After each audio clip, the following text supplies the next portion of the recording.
नमस्कार प्रणाम। चलिए आज हैं एक अंकुश राजा का गाना आया है।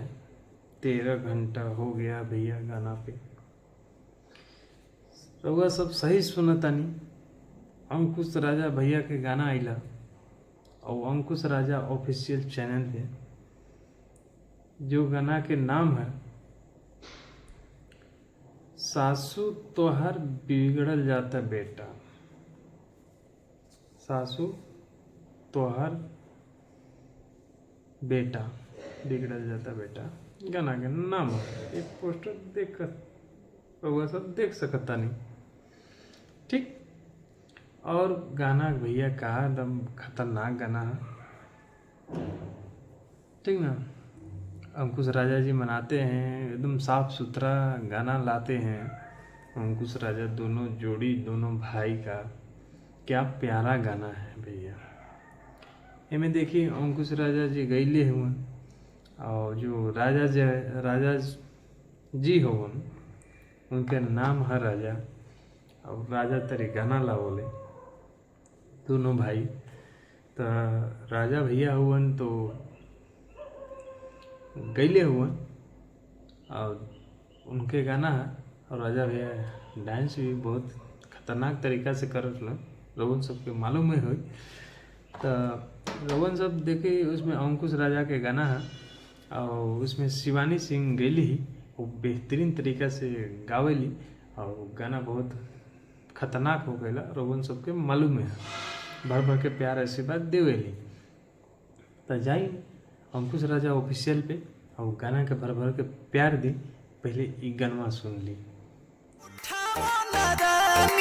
एकदम पवित्र चरित्र से बानी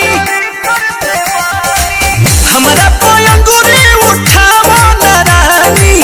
एकदम पवित्र चरित्र से बानी एने ओने उड़ी उड़ी मजा बड़ी लेता। एने ओने उड़ी उड़ी मजा बड़ी लेता। सासू तोहर बहुत बिगड़ल जाता बेटा। सासू अब ये देखी गाना सुन के मत गदगद हो जाए। सासू तोहर बिगड़ल जाता बेटा। सासू तोहर बिगड़ल जाता बेटा। क्या गाना है भैया। बैकग्राउंड में देखिए कि बैकग्राउंड भी अच्छा क्वालिटी है और वीडियोग्राफी तो एकदम अच्छा है। वीडियोग्राफी भर भर के अच्छा है।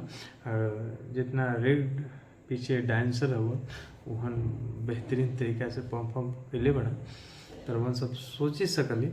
और गाना बेहतरीन तरीके से साफ सुथरा 4 गो के बैठ के परिवार के बीच में ये गाना लोगन सब सुन सकते नहीं।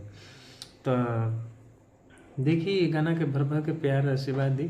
ये स्क्रीन शॉट है अंकुश राजा ऑफिशियल पे ये आयल है 13 घंटा।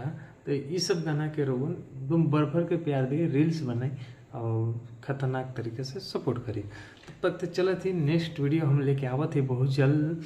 कुछ अपडेट ऐसा आवत था तो हम जरूर लेके आवत ही। अब पवन भैया के एगो गाना आइले है तो रोहन दबा के शेयर करी और लाइक करी। 1 नंबर ट्रेंडिंग पे लाई हूँ जल्दी वो गाना। ठीक ना। तो चलत है नेक्स्ट वीडियो लेके आवत ही तो रोहन सब जाके अंकुश राजा ऑफिशियल पे दबा के शेयर करी और जाकर रील्स बनाए और गाना के भर भर के प्यार आशीर्वाद दी। और जैसे जैसे अगर नया हमारे चैनल पे नए हो आप तो चैनल को सब्सक्राइब कर सकें। ऐसे ऐसे अपडेट आते रही इस चैनल पे। तो चलते तब तक ले जय भोजपुरी जय समय।